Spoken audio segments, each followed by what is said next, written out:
தமிழ் சொந்தங்கள் அனைவருக்கும் வணக்கம். தொடர்ந்து நம்மளோட சேனலில் தமிழக காவல்துறை தேர்வுக்குரிய முக்கியமான வினா குறிப்புகளை திருப்புதல் பார்வையில் பார்த்துட்டு இருக்கோம். இந்த வினாக்கள் எல்லாமே உங்களுக்கு தெரியுமா அப்படின்னு பார்த்துக்கோங்க. தெரியல அப்படின்னா நல்லா தெளிவான முறையில் பார்த்து வச்சுக்கோங்க.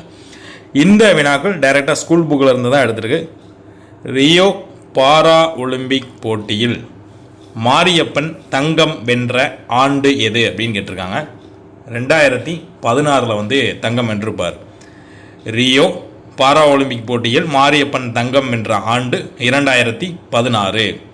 இந்தியாவின் முதல் கிராண்ட் மாஸ்டர் என்ற பெருமைக்குரியவர் யார்? விஸ்வநாதன். இந்தியாவின் முதல் கிராண்ட் மாஸ்டர் என்ற பெருமைக்குரியவர் விஸ்வநாதன் அவர்கள். சட்டத்தின் முன் அனைவரும் சமம் என கூறும் சட்ட பிரிவு எது அப்படின்னா சரத்து 14. சட்டத்தின் முன் அனைவரும் சமம் என கூறும் சட்டப்பிரிவு சரத்து 14, ஆர்டிகல் 14 அப்படின்றத குறிப்பிடுறாங்க.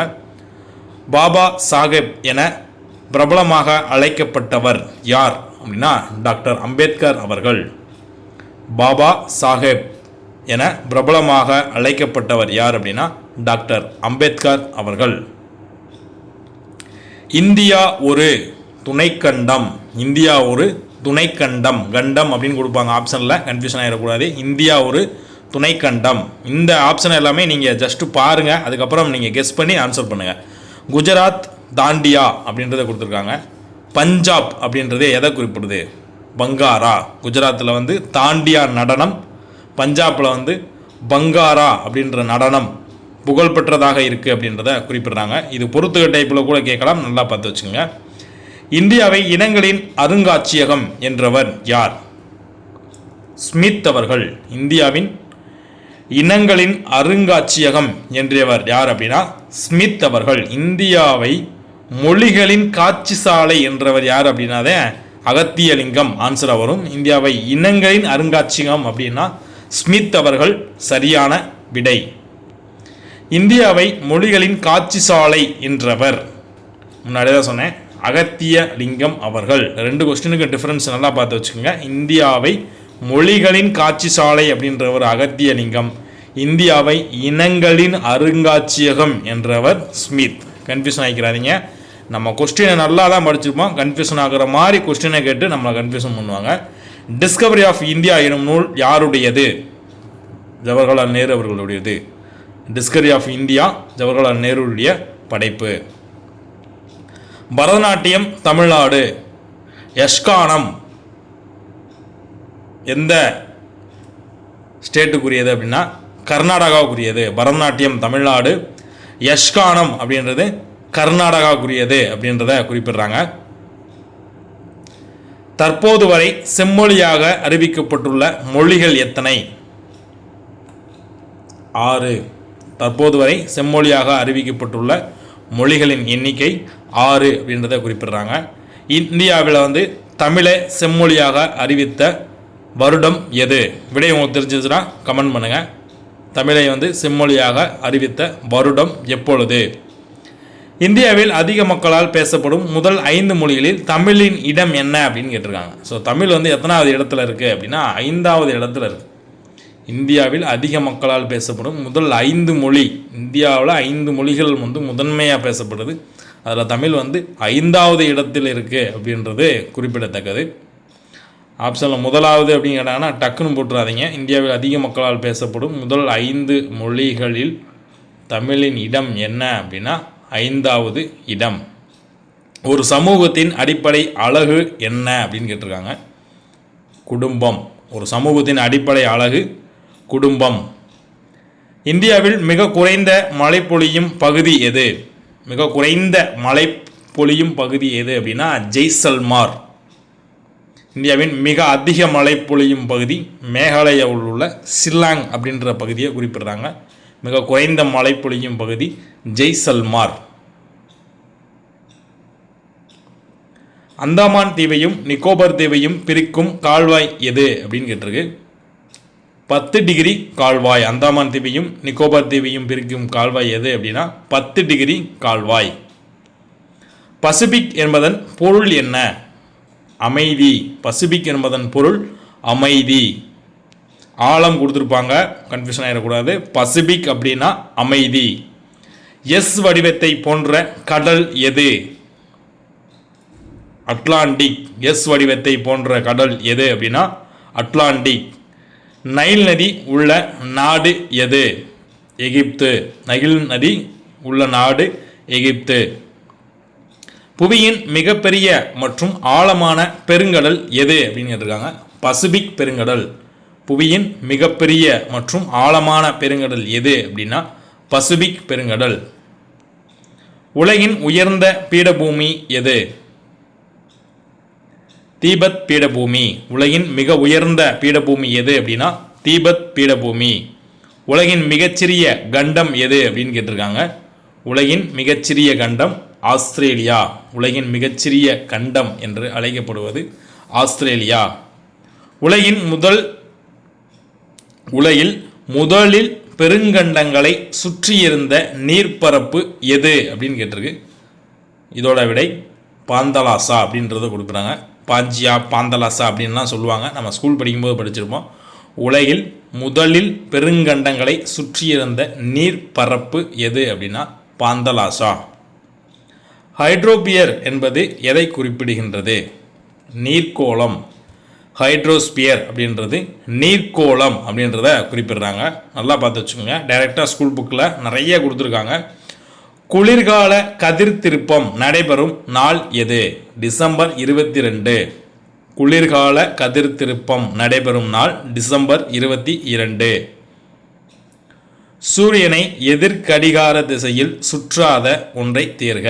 எந்த கோள் எதிர்கடிகார திசையில் சுற்றாமல் இருக்கிறது அப்படின்றத குறிப்பிடுறாங்க. வெள்ளி.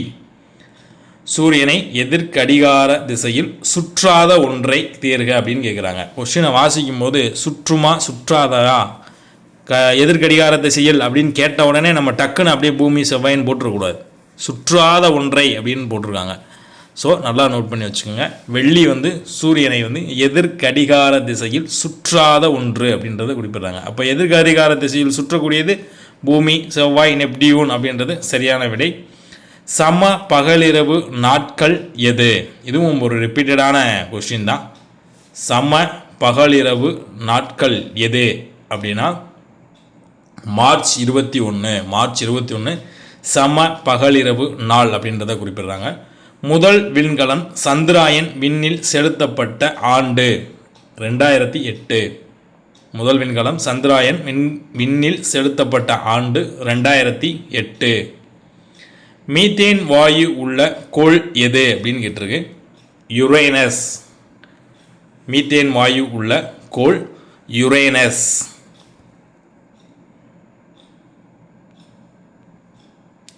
சூரிய குடும்பத்தின் இரண்டாவது பெரிய கோள் எது அப்படின்னு கேட்டிருக்காங்க. இரண்டாவது பெரிய கோள் எது அப்படின்னா சனிக்கோள். சூரிய குடும்பத்தின் இரண்டாவது பெரிய கோள் எது அப்படின்னா சனிக்கோள். சரி, சூரிய குடும்பத்தின் மிகப்பெரிய கோள் எது? விடையை கமெண்ட் பண்ணுங்க. சூரிய குடும்பத்தின் மிகப்பெரிய கோள் எது அப்படின்னு அந்த கொஸ்டினை சொல்லி ஆன்சரை சொல்லுங்கள். நிறைய நண்பர்கள் தெரிஞ்சுக்கிறட்டும். இரட்டை கோள்கள் என்பவை எவை அப்படின்னு கேட்டிருக்கு. ஸோ இரட்டை கோள்கள் அப்படின்றது புவி, வெள்ளி. பூமியையும் வெள்ளியை தான் இரட்டை கோள்கள் அப்படின்றத குறிப்பிடுறாங்க. ரோமானியர்களின் முதன்மை கடவுள் பெயரால் அழைக்கப்படும் கோள் எது? வியாழன். ரோமானியர்களின் முதன்மை கடவுள் பெயரால் அழைக்கப்படும் கோள் வியாழன் அப்படின்றத குறிப்பிடுறாங்க. ஜூபிட்டர் அப்படின்றதையும் குறிப்பிடுறாங்க. கீழ் உளவியில் ஜூபிட்டர் என அழைக்கப்படும் கோள் எது அப்படின்னு கூட கொஸ்டின் கேட்பாங்க. நல்லா பார்த்து வச்சுங்க. ஜூபிட்டர் அப்படின்னா வியாழன். துணைக்கோள் அல்லாத ஒன்றை தேர்க அப்படின்னு கொடுத்துருக்காங்க. எந்த கோளுக்கு துணைக்கோள் இல்லை அப்படின்றது இங்கே மீனிங்காக வருது. வெள்ளிக்கு துணைக்கோள்கள் கிடையாது அப்படின்றத குறிப்பிடுறாங்க. அதிக துணைக்கோள்களை உடைய கோள் எது? விடைய உங்களுக்கு தெரிஞ்சதுன்னா கமெண்ட் பண்ணுங்கள். அதிக துணைக்கோள்களை உள்ள கோள் வியாழன் அப்படின்றத குறிப்பிடுறாங்க. காஸ்மாலஜி என்பது எதை பற்றிய படிப்பு அப்படின்றத கேட்குறாங்க. காஸ்மாலஜி அப்படின்னா பொதுவாகவே அண்டவியல் பற்றிய படிப்பு. காஸ்மாலஜி அப்படின்னா அண்டவியல் அப்படின்றத குறிப்பிடுறாங்க. சூரிய மண்டலத்தில் உள்ள மொத்த கோள்களின் எண்ணிக்கை எவ்வளவு அப்படின்னு கேட்டிருக்காங்க. ஸோ இதோட விடை 8. சூரிய மண்டலத்தில் உள்ள மொத்த கோள்களின் எண்ணிக்கை 9 அப்படின்னு போட்டுருவாங்க. புளூட்டோவை கோள்கள் இல்லை அப்படின்றத குறிப்பிட்டு 9 கோள்கள் அப்படின்றத 8 கோள்கள் அப்படின்றத குறிப்பிடுறாங்க. புளூட்டோ வந்து கோள்கள் பட்டியலிருந்து நீக்கி அதை வந்து ஒரு துணைக்கோள்கள் அப்படின்ற ஒரு சிறுங்கோள்கள் அப்படின்ற ஒரு வகைப்படுத்திட்டாங்க. ஸோ மொத்த கோள்களின் எண்ணிக்கை அப்படின்னு சிம்பிளாக கேட்குறாங்க அப்படின்னு டக்குன்னு 9 போட்டுறாதீங்க. 8 அப்படின்றதான் சரியான விடை. கல்வி நகரம் என்று அழைக்கப்படுவது காஞ்சி. கல்வியில் சிறந்தவர் காஞ்சி அப்படின்றத குறிப்பிடுறாங்க. சான்றோர்களுக்கு புகழ்பெற்ற நகரம் எது அப்படின்னு கேட்டிருக்கு. சான்றோர்களுக்கு புகழ்பெற்ற நகரம் தொண்டை நாடு. சான்றோர்களுக்கு புகழ்பெற்ற நகரம் தொண்டை நாடு அப்படின்றத குறிப்பிடுறாங்க. பட்டினப்பாலை நூலின் ஆசிரியர் யார் அப்படின்னா உருத்திரங்கண்ணனார். பட்டினப்பாலை எனும் நூலின் ஆசிரியர் உருத்திரங்கண்ணனார் அப்படின்றத குறிப்பிடுறாங்க. ஹரப்பா நாகரிகம் என்பது நகர நாகரிகம், கிராம நாகரிகமா, ஐரோப்பா நாகரிகமா, இடைப்பட்ட நாகரிகமாக கேட்டிருக்காங்க. ஹரப்பா அப்படின்றது நகர நாகரிகம். கிராம நாகரிகம் அப்படின்னு ஆப்ஷனில் கொடுப்பாங்க, கன்ஃபியூஷன் பண்ணுறதுக்கு. தெளிவாக போடுங்க, நகர நாகரிகம். பெருங்குளம் காணப்படும் பகுதி எது? மொஹஞ்சதாரோ. பெருங்குளம் காணப்படும் பகுதி மொஹஞ்சதாரோ. நம்ம வந்து ஹரப்பா, சிந்து, லோத்தல் எல்லாமே படிச்சிருப்போம். பெருங்குளம் எங்கே இருக்குன்னு சிம்பிளாக கேட்பாங்க. தானிய களஞ்சியம் எங்கு உள்ளது? விடையை வந்து தானிய களஞ்சியம் இங்கு உள்ளது அப்படின்னு கமெண்ட் பண்ணுங்கள். பெருங்குளம் காணப்படும் பகுதி மொஹஞ்சதாரோ. சிந்து சமவெளி நாகரிகத்தின் தெற்கு எல்லையாக அமைந்தது எது? மகாராஷ்டிரா. சிந்து சமவெளி நாகரிகத்தின் தெற்கு எல்லை எது அப்படின்னா மகாராஷ்டிரா அப்படின்றத குறிப்பிடுறாங்க. சிந்துவெளி மக்கள் அறியாதது எது? கீழே உள்ளவியல் அப்படின்றத கேட்டிருக்காங்க. சிந்துவெளி மக்கள் அறியாதது எது அப்படின்னா இரும்பை பற்றி சிந்துவெளி மக்கள் அறியாமல் இருந்தனர். ஸோ செம்பு, நெருப்பு, சக்கரம் இவற்றை பற்றி அறிந்திருந்தனர் அப்படின்றது ஒரு குறிப்பிடத்தக்கது. பெருங்குளம் செல்வதற்கான படிக்கட்டுகள் எந்த பகுதியில் இருந்தன? பெருங்குளம் வந்து தெற்கு, வடக்கு இந்த பகுதியில் இருந்ததான் குறிப்பிடுறாங்க. பெருங்குளத்திற்கு செல்வதற்கு படிக்கட்டுகள் வந்து தெற்கு பக்கமும் வடக்கு பக்கமும் இருந்ததாக குறிப்பிடுறாங்க. இந்திய தொழில்துறை உருவாக காரணமாக இருந்தவர் அலெக்சாண்டர் கன்னிங்கம். இந்திய தொழில்துறை உருவாக காரணமாக இருந்தவர் அலெக்சாண்டர் கன்னிங்கம். ஹரப்பா நகரத்தின் இடிபாடுகளை முதலில் நமது நூலில் விவரித்தவர் யார்? Charles Mason. ஹரப்பா நகரத்தின் இடிபாடுகளை முதலில் தமது நூலில் விவரித்தவர் சார்லஸ் மேசன் அப்படின்றத குறிப்பிடுறாங்க. ஹோமோசெப்பியன்ஸ் வாழ்விடங்கள் எவை? ஹோமோசெப்பியன்ஸ் வாழ்விடங்கள் அப்படின்றது ஆப்பிரிக்கா. ஹோமோசெப்பியன்ஸ் வாழ்விடங்கள் ஆப்பிரிக்கா அப்படின்றத குறிப்பிடுறாங்க. உலகின் முதலாக விலங்குகளுக்கென தனியே மருத்துவமனை அமைத்தவர் யார்? அசோகர்.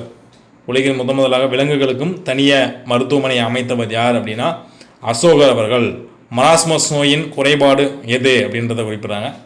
புரத குறைபாட்டு நோய் எது அப்படின்னு கொஸ்டின் கேட்பாங்க. மராஸ்மஸ் அப்படின்றது புரத குறைபாட்டு நோய். குளிர்கால உறக்கத்தில் ஈடுபடும் உயிரினம் எது அப்படின்னா ஆமை. குளிர்கால உறக்கத்தில் ஈடுபடும் உயிரினம் எது அப்படின்னா ஆமை. பாராமீசியத்தின் இடப்பெயர்ச்சி உறுப்பு எது அப்படின்னு கேட்டிருக்காங்க. குறுஇலை. பாராமீசியத்தின் இடப்பெயர்ச்சி உறுப்பு எது அப்படின்னா குறுஇலை. இருவித்திலை தாவர வகையில் பொருந்தாதது எது அப்படின்னு கேட்டிருக்காங்க. நெல் வந்து இருவித்திலை தாவரத்தில் பொருந்தாது.